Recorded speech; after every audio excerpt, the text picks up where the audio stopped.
નમસ્કાર વિદ્યાર્થી મિત્રો, આપ સૌને આવકારું છું. કેમ છો બધા? મજામાં? હસતા રહો, ઉત્સાહ સાથે કામ કરતા રહો. આ વિડીયોમાં ગણિત ધોરણ 10 પ્રકરણ નંબર 1 વાસ્તવિક સંખ્યાઓ. આપણે અહીંયા સ્વાધ્યાય 1.1 જોવાનું છે, જેમાં દાખલા નંબર 1 યુક્લિડની ભાગ પ્રવિધિનો ઉપયોગ કરી ગુસ્સા શોધો.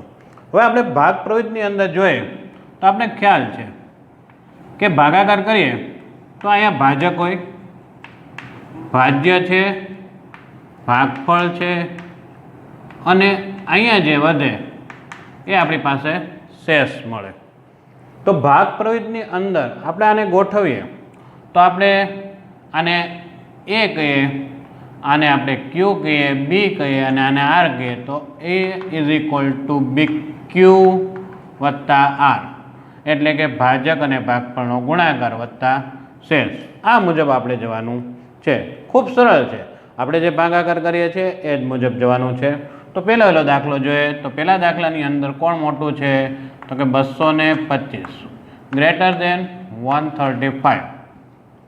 હવે આપણે આને આ મુજબ મૂકીએ તો આપણી પાસે ભાજ્ય છે એ 225 છે, 135 વડે ભાગ ચલાવવાનો છે.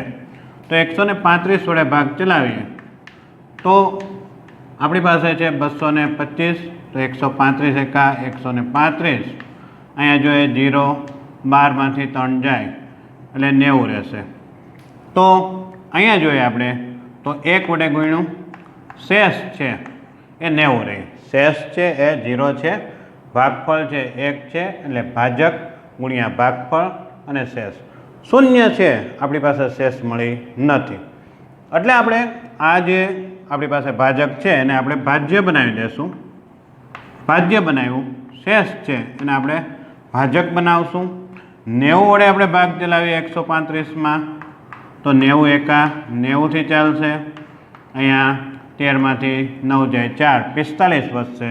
તો આપણે 1 વડે ભાગ ચલાવ્યો છે અને શેષ મળી છે 45. આપણે જોઈ શકીએ છીએ આપણે શું કર્યું છે, ભાગ ચલાવીએ છીએ, શેષ જે મળે છે મૂકીએ છીએ, ભાજક અને ભાગફળનો ગુણાકાર કરીએ છીએ અને શેષ સરવાળા તરીકે લઈએ છીએ. અહીંયા પણ એ જ રીતે કર્યું. જે ભાજક હતો એને ભાજ્ય બનાવ્યું, શેષ છે એને આપણે ભાજક લીધું, ભાગ ચલાવ્યો 1 વડે, શેષ છે 45 મળે છે. આગળ આપણે લઈએ તો ભાજક છે જેને આપણે ભાજ્ય લઈ લઈએ છીએ 45 દુ 90 અને શેષ છે 0 મળે છે. અને ભાજક છે જે 45 એટલે કે 45 વડે ભાગ ચાલે છે. તો બંનેનો ગુસ્સા છે કેટલો થાય છે મિત્રો? 45.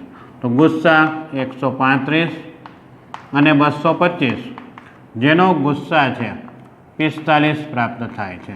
તો ખૂબ સરળ દાખલો છે, આ સમજૂતી માટે છે. આ દાખલો આ રીતે કરવાનો છે, ગુસ્સા આપને પ્રાપ્ત થાય છે. ખૂબ સહેલું. નાના ધોરણની અંદર આપણે જે કામ કરતા એ જ કામ કર્યું છે. આગળનો દાખલો જોઈએ. દાખલા નંબર 2 જોઈએ, જેમાં આપણે આપેલું છે 38,220 અને એ 196થી મોટા છે. તો આપણી પાસે ભાજ્ય છે એ કોણ છે? 38,220. ભાજક છે 196. હવે મિત્રો અહીંયા આપણે જોઈએ તો 19, અહીંયા આપણે શૂન્ય સમજીએ એટલે 190 થયા. 19નો વર્ગ 361 થાય. 19નો વર્ગ 361 થાય. બંનેના શૂન્ય હું મૂકું તો મને 36,000 સુધીની કિંમત મળે છે. એટલે ટૂંકમાં આપણે ખ્યાલ તો આવે જ છે કે 190 ગુણ્યા 190 એ જઈએ તો આની નજીક મળે છે, આપણે ખ્યાલ આવી જાય છે. હવે આપણે અહીંયા જોઈએ એકમનો અંક 6 છે. તો કઈ સંખ્યા અહીંયા એકમનો અંક લઈએ જેથી કરીને મને અહીંયા શૂન્ય પ્રાપ્ત થાય? તો 6 એકા 6 થાય, 6 દુ 12 થાય, 6 તેરી 18 થાય, 24 અને 6 પંચાને 30. તો મારે એકમનો અંક છે અહીંયા 6 છે, તો મારે એકમનો અંક કેટલો લેવો પડે? 5. તો એકમના અંક ઉપરથી આપણે ખ્યાલ આવશે. તો અહીંયા આપણે જોઈએ કે 196 ગુણ્યા 195, તો આપણે 0 એકમ દશક 100 એટલે 2 મીંડા મૂકીએ છીએ અને અહીંયા ભાગ ચલાવીએ 6, 9, 1. અહીંથી આપણે લઈએ 1 0, 54, 5, 81, 5, 86, 8, 9, 1 એટલે 17. અહીં આપણે જોઈએ 5 થી ભાગ ચલાવીએ, 5 છે 30 અને 5 છક 30, 3, 5 9 45, 48, 4, 5 એકા 5 ને 4 9, 0, 8 ને 4 12, વધી 1, 12, 13, 13 છે અહીં આપણે 9 લઈએ તો આપણી પાસે મળશે 22, બગડો 9 16, 16 ને 2 18, વધી 1, તો આપણે જે જવાબ પ્રાપ્ત થાય છે 195 ભાગ ચાલે છે, 195 અને શેષ શું થઈ જાય છે? 0 થઈ જાય છે. તો અહીંયા બંનેનો ગુસ્સા છે આપણી પાસે શું મળે છે?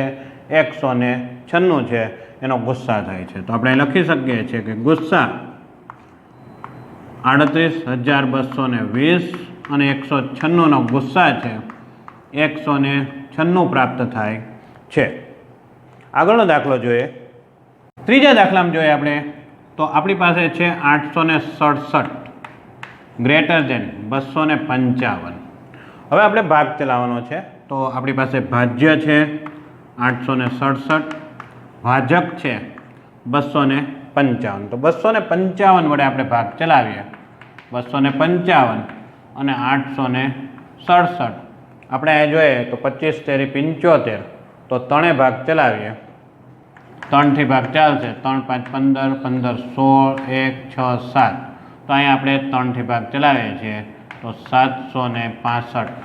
અહીંયા મળે છે 2, અહીંયા 0 અને 1, તો શેષ કેટલી મળે છે? 102. કેટલાથી ભાગ ચલાવ્યો છે? 3 થી, તો ભાગફળ 3 છે અને શેષ કેટલી મળે છે? 102.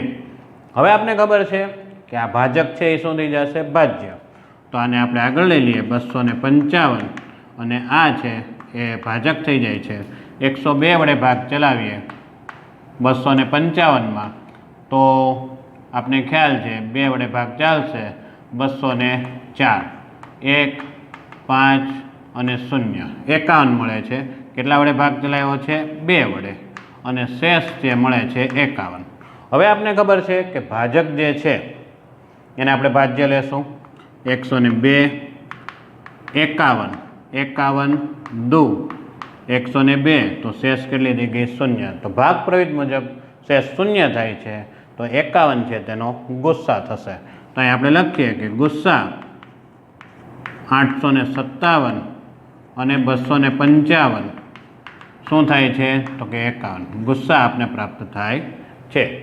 દાખલા નંબર 3 ની અંદર આપણે જોઈએ મિત્રો તો એક લશ્કર 616 સભ્યનું જૂથ લશ્કરના બેન્ડના 32 સભ્યોની પાછળ કૂચ કરી રહ્યું છે. બંને જૂથ સમાન સંખ્યાના સ્તંભમાં કૂચ કરી રહ્યા છે. તેઓ જે સ્તંભમાં કૂચ કરી રહ્યા છે તેવા કોઈ પણ સ્તંભની મહત્તમ કેટલા સભ્યો હશે? તો અહીં આપણે ગુસ્સા શોધવાનો છે. ભાગ પ્રવિધ મુજબ જાય તો 616 સભ્યો છે એનું જૂથ છે, 32 બેન્ડવાળા છે. તો એ આપણે જોઈએ તો 616 છે એને આપણે ભાજ્ય લેશું, ભાજક તરીકે છે આપણી પાસે 32. 32 થી અહીંયા ભાગ ચલાવીએ, અહીંયા છે 616, તો અહીંયા આપણે જોઈએ 600 છે અને 3 છે. અહીં આપણે જોઈએ તો 20 થી ભાગ ચાલી શકે છે, 20 તેરી લઈએ તો આપણે ખ્યાલ આવશે. તો 2 વડે ભાગ ચલાવું તો અહીંયા મળે છે 64, તો 240 જાય છે, એટલે 19 થી ભાગ ચલાવવો પડશે. તો આપણે 19 થી ભાગ ચલાવીએ, 19 થી 0 2 3 9 2 18 1 9 3 27 ને 1 28 8 10 1 608 આવે છે. 19 થી ભાગ ચાલશે તો આપને ભાગ મળે છે 608 પ્રાપ્ત થાય છે. એટલે 32 એકા 32 થી લઈએ એટલે આપણે ટૂંકમાં અહીંયા જોઈએ તો 608 પ્રાપ્ત થયા, તો 16માંથી 8 જાય 8 અને 0 એટલે 8 છે એ શેષ પ્રાપ્ત થાય. તો ભાગ ચાલે છે 19 થી અને અહીંયા શેષ મળે છે 8. 32ને છે આગળ લઈ લઈએ આપણે અને અહીંયા આપણે જોઈએ તો 8ને છે એ શું બનાવશું આપણે? તો કે ભાજક બનાવશું. 8 ચોક 32 અને શેષ મળશે 0. તો દરેક જે જૂથ છે એને સમની અંદર સંખ્યા છે 8 હશે. તો અહીં આપણે ગુસ્સા પહેલાં લખી લઈએ. ગુસ્સા 616 32 બરાબર 8, તો અહીંયા લખી શકીએ કે દરેક સ્તંભમાં મહત્તમ 8 સભ્યો હશે. આપણે અહીંયા ગણતરી મુજબ આપણે કહી શકીએ છીએ. તો ખૂબ સરળ છે ચેપ્ટર. વાસ્તવિક સંખ્યાની અંદર ખાસ ભાગ પ્રવિધ જે આપણે ભાગાકારની રીત છે એ મુજબ જોઈએ તો આપણી માટે ખૂબ સરળ પડતું હોય છે. બસ હસતા રહો અને ઉત્સાહ સાથે કામ કરો. જય હિન્દ.